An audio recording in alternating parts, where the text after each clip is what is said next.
जय हिंद एवरीवन। आज की इस क्लास में हम आर्मी अग्निवीर पेपर के लिए जीके के मोस्ट इम्पोर्टेंट 30 प्रश्न करने वाले हैं और मैंने उसी टॉपिक से प्रश्न लिए हैं जिस टॉपिक से आर्मी अग्निवीर के पेपर में हर वर्ष प्रश्न पूछे जाते हैं। आप लोगों को पूरा क्लास समाप्त होने के बाद अपना स्कोर ईमानदारी पूर्वक कमेंट करके ज़रूर बताना है। जैसा कि हमने आपसे कहा था कि मैं आपको जीके जीएस 15 क्लासों में सारी कंप्लीट करा दूँगा, तो आप लोगों की ये क्लास नंबर 4 रहने वाली। तो जितने भी लोगों ने अभी पिछली क्लासें कंप्लीट नहीं की हैं तो आप लोग पिछली सारी क्लासें कंप्लीट कर लें। आप लोगों का इसका मैंने अलग से प्लेलिस्ट बना दिया है, तो आप लोग इन सारी चीज़ों को अच्छे तरीके से याद करते चलें। आपके पेपर में इससे बाहर प्रश्न देखने को नहीं मिलेगा, क्योंकि मैं आपको उसी टॉपिक से प्रश्न करा रहा हूँ जिस टॉपिक से आर्मी अग्निवीर के पेपर में हर वर्ष प्रश्न पूछे जाते हैं। तो आज की क्लास का जो प्रश्न नंबर हमारा 1 रहने वाला है, भारत का पहला राष्ट्रपति कौन था? तो उसके जो ऑप्शन हैं राजेंद्र प्रसाद, जवाहरलाल नेहरू, डॉक्टर भीमराव अंबेडकर, सुभाष चंद्र बोस। तो आपको याद रखना है भारत का पहला राष्ट्रपति डॉक्टर राजेंद्र प्रसाद था। तो आप लोगों को ऑप्शन नंबर 1 को अच्छे तरीके से याद रखना है। ये आप लोगों के संविधान सभा के स्थायी अध्यक्ष भी थे, तो आप लोगों को डॉक्टर राजेंद्र प्रसाद को अच्छे तरीके से याद रखना है। यहाँ से आपके पेपर में प्रश्न बन सकता है। आप लोगों को इस क्लास का पूरा पीडीएफ हमारे टेलीग्राम चैनल पर मिल जाएगा। जितने भी लोग टेलीग्राम चैनल से नहीं जुड़े तो आप लोग टेलीग्राम चैनल से ज़रूर जुड़ जाएँ। नेक्स्ट जो प्रश्न है, भारत का राष्ट्रीय पशु कौन सा है? तो उसके जो ऑप्शन हैं बाघ, सिंह, हाथी, गैंडा। तो भारत का राष्ट्रीय पशु कौन सा है? तो भारत का राष्ट्रीय पशु बाघ है। ऑप्शन नंबर ए इस प्रश्न का बिल्कुल सही जवाब हो जाएगा। आपको अच्छे से याद रखना है। नेक्स्ट जो हमारा प्रश्न रहने वाला है वो रहने वाला है आपका, भारत में संविधान कब लागू हुआ? तो उसके जो ऑप्शंस हैं 26 जनवरी 1950, 15 अगस्त 1947, 2 अक्टूबर 1947, 26 नवंबर 1949। तो भारत में जो संविधान लागू हुआ था वो 26 जनवरी 1950 को हुआ था। आप लोगों को अच्छे तरीके से याद कर लेना है। नेक्स्ट जो हमारा प्रश्न रहने वाला, जितने भी लोग इस साल 2025 में आर्मी अग्निवीर का पेपर देने वाले हैं तो आपके पास अब ज़्यादा समय नहीं बचा है। मैं आपको ये जो 30 क्लासें कराऊँ, मतलब 15 क्लासें कराऊँगा, आप लोग इन 15 क्लासों को अच्छे से याद कर लेते हो और कंप्लीट कर लेते हो तो आप लोग पेपर में एक अच्छा स्कोर कर आओगे। तो आप लोग बहुत आसानी से अपना पेपर पास कर ले जाओगे, क्योंकि आपके जीके जीएस के 15 प्रश्न जीडी, ट्रेडमैन और डब्ल्यूएमपी में पूछे जाते हैं। तो मतलब आप लोग यहाँ से 50 प्रश्नों में से 30 प्रश्नों की तैयारी बिल्कुल आसानी से कर सकते हो। नेक्स्ट जो हमारा प्रश्न रहने वाला वो है, भारत का सबसे बड़ा राज्य क्षेत्रफल के आधार पर कौन सा है? तो उसके जो ऑप्शंस हैं राजस्थान, उत्तर प्रदेश, मध्य प्रदेश, उत्तर प्रदेश, महाराष्ट्र। तो आपको बताना है कि भारत का सबसे बड़ा राज्य क्षेत्रफल के आधार पर कौन सा है? तो ये आपका राजस्थान हो जाएगा। तो आप लोगों को अच्छे तरीके से याद रखना राजस्थान का क्षेत्रफल है वो कितना है। तो आप लोगों को याद रखना राजस्थान का जो क्षेत्रफल वो आपका है 32 मतलब आपको याद रखना राजस्थान का जो क्षेत्रफल है वो आपका होगा 34 बाईस 39 वर्ग किलोमीटर। तो आप लोगों को ये राजस्थान का क्षेत्रफल याद रखना है, वर्ग किलोमीटर। तो आप लोगों को अच्छे तरीके से याद रखना है इसका क्षेत्रफल। तो नेक्स्ट जो हमारा प्रश्न रहने वाला, ऑप्शन से रिलेटेड जो इम्पोर्टेंट जानकारी होगी मैं आपको बताता चलूँगा, तो आप लोग वो भी जानकारी अच्छे तरीके से याद करते चलना है। नेक्स्ट जो हमारा प्रश्न रहने वाला, भारतीय संसद के 2 सदन कौन कौन से हैं? तो उसके जो ऑप्शंस हैं लोकसभा और राज्यसभा, राज्यसभा और विधानसभा, लोकसभा और विधान परिषद, विधानसभा और नगर पालिका। तो आपको याद रखना है भारतीय संसद के 2 सदन हैं, वो आपका एक लोकसभा और एक राज्यसभा है। लोकसभा आपका जो है वो निचला सदन है और राज्यसभा आपका ऊपरी सदन है। आप लोगों को अच्छे से याद रखना है। नेक्स्ट जो हमारा प्रश्न रहने वाला है, प्रश्न नंबर 6, आपको प्रश्नों को पढ़कर उसका आंसर अच्छे से याद करते चलना है और पूरा क्लास समाप्त होने के बाद अपना स्कोर ईमानदारी पूर्वक कमेंट करके ज़रूर बताना है। जितने भी लोग चैनल पर नए हैं तो चैनल को सब्सक्राइब कर लें और वीडियो को लाइक कर दें और आप लोग एक प्यारा सा कमेंट करके ज़रूर जाना है। पंचायती राज प्रणाली की शुरुआत कब हुई थी? तो उसके जो ऑप्शंस हैं 1959, 1950, 1947, 1962। तो पंचायती राज प्रणाली की शुरुआत कब हुई थी? तो 1959 में हुई थी। आप लोगों को अच्छे तरीके से याद रखना है। पंचायती राज प्रणाली का पहला प्रयोग कहाँ पर किया गया था? तो पहला प्रयोग इसका आप लोगों का 2 अक्टूबर 2 अक्टूबर 1959 को 2 अक्टूबर 1959 को आप लोगों को इसका पहला प्रयोग किया गया था। और कहाँ पर किया गया था? तो ये आपका राजस्थान में किया गया था। राजस्थान में कहाँ पर? तो राजस्थान के नागौर में इसका पहला प्रयोग किया गया था। तो आप लोगों को अच्छे तरीके से याद रखना, राजस्थान के नागौर में। तो आपको ऑप्शन से रिलेटेड जितनी भी सारी जानकारी होगी मैं आपको बताता चल रहा हूँ, बस आप लोग सारी जानकारी अच्छे से याद करते चलना है। नेक्स्ट जो हमारा प्रश्न रहने वाला, आप लोग जिस ही फील्ड में जाना चाहते हो, आप लोग उस फील्ड में जाने के लिए अपनी जी जान से मेहनत करो और उसके लिए दिन रात आप लोग एक कर दो। क्योंकि आप लोग जिस भी चीज़ को अभी चाह रहे होंगे, एक समय ऐसा आएगा कि एक इंसान दूसरे इंसान से बोर हो जाता है। तब एक इंसान को लगता है कि मुझे इससे बात नहीं करनी चाहिए और दूसरा इंसान सोचता है कि हमारी बात हो जाए। तो यही सब चीज़ें हैं। आप लोग अगर पढ़ाई पर फोकस करोगे, आपके पास एक नौकरी होगी, तो आप लोग आपके पास सारी चीज़ें होंगी। अगर आपके पास नौकरी नहीं होगी तो फिर आपके पास कोई भी चीज़ नहीं होने वाली है। तो आप लोग जिस भी फील्ड में जाना चाहते हो उसके लिए आप लोग दिन रात मेहनत करो। आप लोग उस लक्ष्य को ज़रूर पालो जिसके बारे में आप लोग हमेशा सोचते रहते हो। लेकिन आप लोग अगर ये सोचते हो कि कोई हमारा है, तो ऐसा बिल्कुल नहीं है। यहाँ पर माँ बाप के अलावा आपका कोई नहीं होता है। एक समय ऐसा आता है कि एक इंसान दूसरे इंसान से बोर हो ही जाता है। एक बिल्कुल ये सत्य है। तो आप लोग अपनी पढ़ाई अच्छे तरीके से करते रहें। ज़्यादा कुछ हमारे पास कहने के लिए बहुत कुछ है, लेकिन मैं कहूँगा कुछ नहीं। बस आप लोगों से मैं इतना ही कहना चाहता हूँ कि आप लोग बस अपनी पढ़ाई अच्छे तरीके से करते रहें, इन सब चीज़ों में ना पड़ें। अगर आपको ये लग रहा है कि ये जिससे हम बात कर रहे हैं वो हमारा हमेशा साथ देगा या हमेशा हमसे ही बात करेगा, तो ऐसा बिल्कुल नहीं है। लोगों को लोग मिल ही जाते हैं, तुमसे अच्छे भी मिल जाते हैं, लेकिन आप लोगों की जो कदर नहीं करता है वो कभी नहीं करेगा आपके कहने से, तो बिल्कुल भी नहीं करेगा। तो आप लोग ऐसे भ्रम में ना रहें कि लोगों को लोग मिल ही जाते हैं, आप कोई ख़ास नहीं है। तो चलिए आप लोग अपनी पढ़ाई अच्छे तरीके से करते रहें। मैं आपको जो भी हिंट होती है वो मैं आपको दे देता हूँ, ताकि आप लोग अपनी पढ़ाई पर ज़्यादा ध्यान रखें। तो नेक्स्ट जो हमारा प्रश्न रहने वाला है, भारत के वर्तमान राष्ट्रपति कौन है? तो उसके जो ऑप्शंस हैं, द्रौपदी मुर्मू, रामनाथ कोविंद, प्रणब मुखर्जी, अमित शाह। तो भारत के वर्तमान राष्ट्रपति कौन है? तो भारत के वर्तमान राष्ट्रपति द्रौपदी मुर्मू हैं। तो आप लोगों को अच्छे तरीके से याद रखना है। द्रौपदी मुर्मू आप लोगों की एक आदिवासी महिला राष्ट्रपति हैं। तो आप लोगों को अच्छे तरीके से याद रखना है। आदिवासी महिला राष्ट्रपति हैं। तो आप लोगों को अच्छे तरीके से याद रखना। आपके पेपर में ऐसे ही प्रश्न पूछे जाते हैं, बस आपको सारी चीज़ों को अच्छे तरीके से याद करते चलना। आप लोग हमारे इंस्टाग्राम पर अगर हमसे पर्सनल बात करना चाहते हैं तो आप लोग हमें इंस्टाग्राम पर फॉलो कर लेना। वहाँ पर आप लोग हमसे मैसेज करके पर्सनल बात कर सकते हैं। नेक्स्ट जो हमारा प्रश्न रहने वाला है वो रहने वाला है हमारा, भारतीय संविधान में कुल कितने अनुच्छेद हैं? तो उसके जो ऑप्शन हैं 448, 395, 450, 444। तो भारतीय संविधान में कुल कितने अनुच्छेद हैं? तो भारतीय संविधान में 448 अनुच्छेद हैं। तो मूल संविधान में कितने अनुच्छेद थे? तो मूल संविधान में 395 अनुच्छेद थे। तो आप लोगों को अच्छे तरीके से याद रखना है। मूल संविधान में 395 अनुच्छेद थे। तो आप लोगों को अच्छे तरीके से याद रखना है। आप लोग बस पढ़ाई पर अपना ज़्यादा ध्यान रखें। मैं ये कहता हूँ आप लोग किसी को अपना खास ना माने, क्योंकि वक्त आने पर लोगों को लोग मिल ही जाते हैं। आपकी जो कदर नहीं करेगा वो कभी नहीं करेगा। तो आप लोग अपनी पढ़ाई पर ज़्यादा ध्यान रखें। नेक्स्ट जो हमारा प्रश्न रहने वाला, कभी मैं लैब आऊँगा तब मैं आपको कुछ चीज़ें बिल्कुल साफ होंगी, मैं वो सारी चीज़ें आपको बताऊंगा, ठीक है। कभी जिस दिन मैं लैब आऊँगा, कभी बहुत ही जल्द लैब आने वाला हूँ, मैं कोशिश कर रहा हूँ लैब आने की। तो आप लोग अपनी पढ़ाई पर अभी ज़्यादा ध्यान रखें कि अब आपके पास ज़्यादा समय नहीं है। नेक्स्ट जो हमारा प्रश्न रहने वाला वो रहने वाला है, संविधान सभा के स्थायी अध्यक्ष कौन थे? तो उसके जो ऑप्शंस हैं, डॉक्टर राजेंद्र प्रसाद, भीमराव अम्बेडकर, सच्चिदानंद सिन्हा, जवाहरलाल नेहरू। इस प्रश्न को मैं पहले भी बता चुका हूँ, अभी हाल ही क्लास में भी बताया। तो आप लोगों को बताना है कि संविधान सभा के स्थायी अध्यक्ष कौन हैं। तो आपको याद रखना डॉक्टर राजेंद्र प्रसाद संविधान सभा के स्थायी अध्यक्ष हैं। तो आप लोगों को याद रखना है।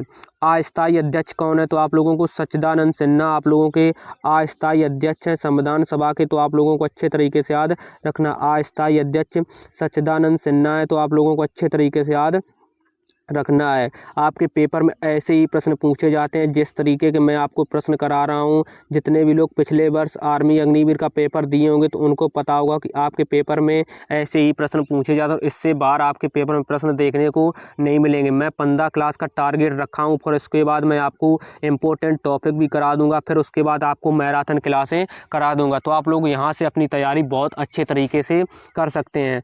नेक्स्ट जो प्रश्न रहने वाला है, राज्यसभा के सदस्य का कार्यकाल कितना होता है? तो उसके जो ऑप्शन है 6 वर्ष, 5 वर्ष, 4 वर्ष, 2 वर्ष। तो आपको बताना राज्यसभा के सदस्य का कार्यकाल कितना होता है। तो आपको याद रखना राज्यसभा के कार्यकाल आपका 6 वर्ष का होता है। आप लोगों को अच्छे तरीके से याद रखना है। नेक्स्ट जो हमारा प्रश्न रहने वाला है, प्रश्न नंबर 11, वो रहने वाला है भारत में सबसे लंबी नदी कौन सी है? तो उसके जो ऑप्शंस हैं गंगा, यमुना, गोदावरी, नर्मदा। तो आपको बताना है भारत में सबसे लंबी नदी कौन सी है। तो भारत में सबसे लंबी नदी आप लोगों की गंगा नदी है। आप लोगों को अच्छे तरीके से याद रखना गंगा नदी की जो लंबाई है वो कितनी है। गंगा नदी की जो लंबाई है वो लगभग में 2525 किलोमीटर है। तो आप लोगों को अच्छे तरीके से याद रखना है 2525 किलोमीटर लंबी नदी है। तो आप लोगों को अच्छे तरीके से याद रखना है लगभग में। आप लोगों को अच्छे तरीके इस प्रश्न का आंसर याद कर लेना है। आपके पेपर में ऐसे ही प्रश्न पूछे जाते, हो सकता है कि आप लोगों को इस साल लंबाई पूछी जाए, क्योंकि अगली साल आपके पेपर में यही प्रश्न पूछा गया था कि भारत में सबसे लंबी नदी कौन सी है। तो आप लोगों के पेपर में उससे मिलते जुलते जितने भी ऑप्शन से रिलेटेड जानकारी होगी मैं आपको सारी जानकारी बताता चला हूँ। बस आप लोग सारी चीज़ों को अच्छे तरीके से याद करते चलें। नेक्स्ट जो हमारा प्रश्न रहने वाला है, प्रश्न नंबर 12, वो रहने वाला है भारत का सबसे बड़ा बंदरगाह कौन सा है। तो उसके जो ऑप्शन है मुंबई, कोलकाता, चेन्नई, कांगड़ा। तो आप लोगों को बताना है भारत का सबसे बड़ा बंदरगाह कौन सा है। तो भारत का जो सबसे बड़ा बंदरगाह है वो आपका मुंबई में है। ये एक प्राकृतिक बंदरगाह है। तो आप लोगों को याद रखना है मुंबई में जो आपका बंदरगाह ये एक प्राकृतिक बंदरगाह है। तो आप लोगों को अच्छे तरीके से याद रखना है ये एक प्राकृतिक बंदरगाह है। तो आप लोगों को अच्छे तरीके से याद कर लेना है। नेक्स्ट जो हमारा प्रश्न रहने वाला, आप लोग चैनल पर नए हैं तो चैनल को सब्सक्राइब कर लें और वीडियो को लाइक ज़रूर कर दें। आप लोगों को 15 क्लास में सारी जीके जीएस मैं तैयार करा दूंगा। लगभग 10 क्लासें आपको जीके की कराऊंगा, उसके बाद 5 क्लासें जीएस की भी करा दूंगा। तो आप लोग यहाँ से एक अच्छा स्कोर कर जाएंगे। नेक्स्ट जो प्रश्न है, ताजमहल किसने बनवाया था। तो उसके जो ऑप्शन है शाहजहाँ, अकबर, जहांगीर, औरंगजेब। तो ताजमहल आपका किसने बनवाया था। तो ताजमहल शाहजहाँ ने बनवाया था मुमताज़ की याद में। तो आप लोगों को अच्छे तरीके से याद रखना है। नेक्स्ट जो हमारा प्रश्न रहने वाला है, प्रश्न नंबर 14, वो रहने वाला है संविधान दिवस कब मनाया जाता है। तो उसके जो ऑप्शंस हैं 26 नवंबर, 15 अगस्त, 2 अक्टूबर, 26 जनवरी। तो संविधान दिवस आप लोगों का 26 नवंबर को मनाया जाता है। और आप लोग ये बताएंगे संविधान हमारा कब अपनाया गया था। तो संविधान आपका जो अपनाया गया था वो 26 नवंबर 1949 को संविधान अपनाया गया था। तो आपको याद रखना है 26 नवंबर 1949 को हमारा भारतीय संविधान अपनाया गया था। तो आप लोगों को अच्छे तरीके से याद रखना है अपनाया गया था। आपके पेपर में ऐसे ही प्रश्न पूछे जाते हैं, छोटे से जब प्रश्न पूछे जाते हैं फिर आपको लोग कंफ्यूज होते हैं। आपको ऑप्शन से रिलेटेड सारी जानकारी याद इसलिए करते चलना है कि आपको उससे मिलते जुलते प्रश्न पूछे जाएंगे तो आप लोग गलत करके नहीं आएंगे। नेक्स्ट जो हमारा प्रश्न रहने वाला वो रहने वाला है लोकसभा में अधिकतम कितने सदस्य हो सकते हैं। तो उसके जो ऑप्शन है 552, 545, 550, 540। तो आपको बताना है कि लोकसभा में अधिकतम कितने सदस्य हो सकते हैं। तो लोकसभा में 552 अधिकतम सदस्य हो सकते हैं। आप लोगों को अच्छे तरीके से याद रखना है। और आपको याद रखना लोकसभा आप लोगों को जो है वो आप लोगों की अनुच्छेद 81 में, लोकसभा आप लोगों की अनुच्छेद 81 में आप लोगों को अच्छे तरीके से याद रखना है अनुच्छेद 81 में। तो आप लोगों को अच्छे तरीके से याद रखना है लोकसभा आपकी अनुच्छेद 81 में है। नेक्स्ट जो हमारा प्रश्न रहने वाला है वो रहने वाला है भारत में योजना आयोग का गठन कब हुआ। तो भारत में योजना आयोग का गठन कब हुआ। 1950, 1947, 1952, 1965।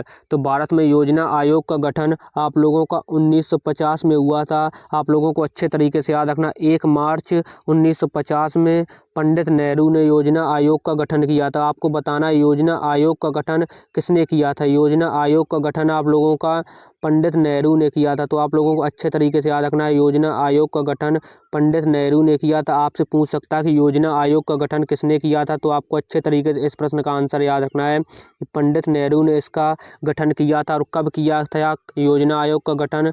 तो 1 1 मार्च 1950 को योजना आयोग का गठन किया गया था। तो आप लोगों को अच्छे तरीके से याद रखना है। नेक्स्ट जो हमारा प्रश्न रहने वाला है वो रहने वाला आपको अच्छे तरीके से सारी चीज़ों को याद करते चलना है। विश्व का सबसे बड़ा महाद्वीप कौन सा है? तो उसके जो ऑप्शन हैं एशिया, अफ्रीका, यूरोप, ऑस्ट्रेलिया। तो विश्व का सबसे बड़ा महाद्वीप कौन सा है? तो विश्व का सबसे बड़ा महाद्वीप आप लोगों का एशिया हो जाएगा। आप लोगों को अच्छे तरीके से याद रखना है।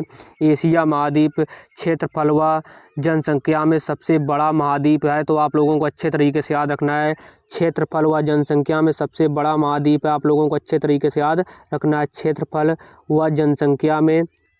व जनसंख्या में सबसे बड़ा महाद्वीप है। आप लोगों को अच्छे तरीके से याद रखना है।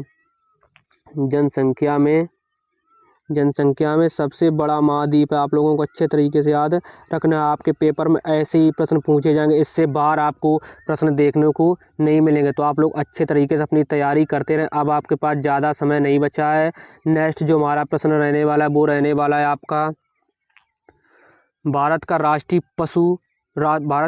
पक्षी कौन है? तो उसके जो ऑप्शन है मोर, तोता, कबूतर, बाज। तो भारत का राष्ट्रीय पक्षी आपका मोर हो जाएगा। तो आप लोगों को अच्छे से याद रखना है।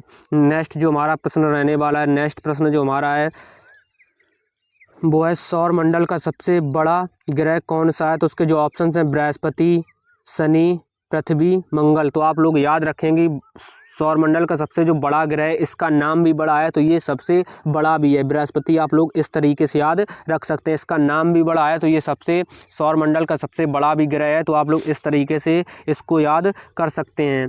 नेक्स्ट जो हमारा प्रश्न रहने वाला है प्रश्न नंबर 20। आपके क्लास में टोटल 30 प्रश्न लिए गए। सारे प्रश्न मोस्ट इंपॉर्टेंट रहने वाले हैं। बस आप लोग क्लास में शुरू से लास्ट तक जरूर बने रहें। भारत के प्रथम प्रधानमंत्री कौन थे? तो उसके जो ऑप्शंस हैं जवाहरलाल नेहरू, सरदार पटेल, लाल बहादुर शास्त्री, राजेंद्र प्रसाद। तो भारत के प्रथम प्रधानमंत्री कौन थे? तो आपको याद रखना जवाहरलाल नेहरू भारत के प्रथम प्रधानमंत्री थे। तो आप लोगों को अच्छे तरीके से याद रखना है। उसके बाद याद रखना है स्वतंत्र भारत के ये पहले प्रधानमंत्री थे, तो जवाहरलाल नेहरू भी आपको इस तरीके से याद रखना है। नेक्स्ट जो हमारा प्रश्न रहने वाला है प्रश्न नंबर 21 वो रहने वाला है भारतीय राष्ट्रीय कांग्रेस की स्थापना कब हुई थी? तो उसके जो ऑप्शन हैं 1885, 1857, 1905, 1942। तो आपको बताना है भारतीय राष्ट्रीय कांग्रेस की स्थापना कब हुई थी। तो भारतीय राष्ट्रीय कांग्रेस की स्थापना 1885 में हुई थी। आप लोगों को अच्छे तरीके से याद रखना है। उसके बाद भारतीय राष्ट्रीय कांग्रेस की स्थापना किसने की थी? तो आपको ये बताना है कि भारतीय राष्ट्रीय कांग्रेस की स्थापना किसने की थी। तो भारतीय राष्ट्रीय कांग्रेस की स्थापना ए.ओ. ह्यूम ने की थी। आप लोगों को अच्छे तरीके से याद रखना, ए.यू. ह्यूम ने भारतीय राष्ट्रीय कांग्रेस की स्थापना की थी। तो आप लोगों को अच्छे तरीके से याद रखना, इन्हीं के द्वारा भारतीय राष्ट्रीय कांग्रेस की स्थापना की गई थी। तो आप लोग अच्छे तरीके से इस चीज़ को याद रखेंगे।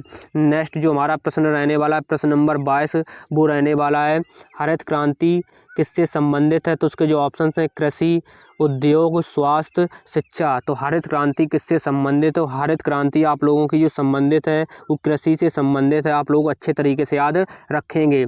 नेक्स्ट जो हमारा प्रश्न रहने वाला, आप लोगों को हर क्लास का PDF, जैसे आपकी क्लास सुबह 8 बजे प्रत्येक दिन होती है, तो आप लोगों को शाम 7 बजे तक PDF मिल जाया करेगा हमारे टेलीग्राम चैनल पर, क्योंकि उसमें टाइम लगता है उसका आंसर बनाने में, सारी चीज़ों को मैनेज करने में, तब आपको मैं PDF दे पाता हूँ। तो नेक्स्ट जो हमारा प्रश्न है मुगल साम्राज्य के संस्थापक कौन है? तो उसके जो ऑप्शंस हैं बाबर, अकबर, हुमायूं, औरंगजेब। तो मुगल साम्राज्य के संस्थापक कौन है? तो आपको अच्छे से याद रखना है मुगल साम्राज्य के जो संस्थापक हैं वो आप लोगों के बाबर हैं। आप लोगों को अच्छे तरीके से याद रखना है।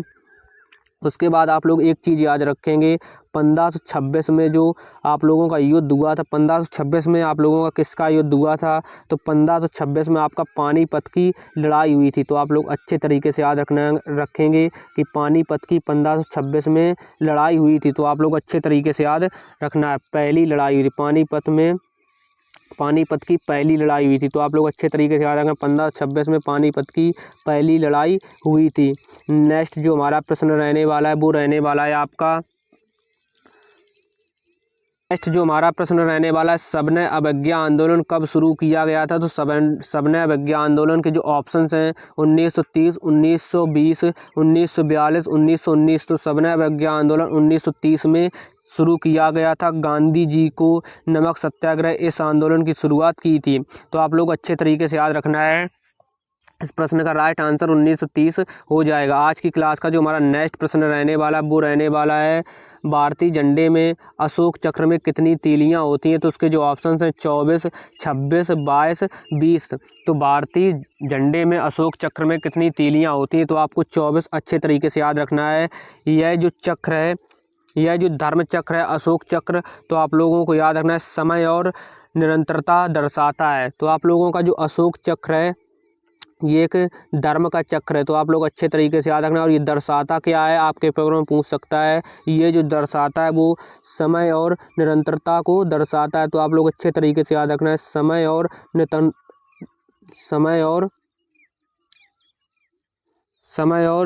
निरंतरता को दर्शाता है, तो आप लोग अच्छे तरीके से याद रखेंगे।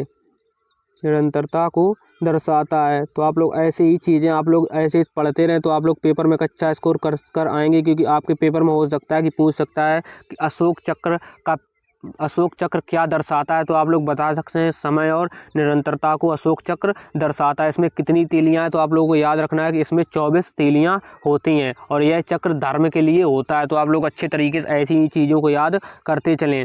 नेक्स्ट जो हमारा प्रश्न रहने वाला है वो रहने वाला है, भारत में पहला आम चुनाव कब हुआ? तो उसके जो ऑप्शन 1951 से लेकर 1952, 1947, 1950, 1960। तो भारत में पहला आम चुनाव कब हुआ? तो 1951 से 1952 के बीच में भारत का पहला आम चुनाव हुआ था। आप लोग अच्छे तरीके से याद रखेंगे।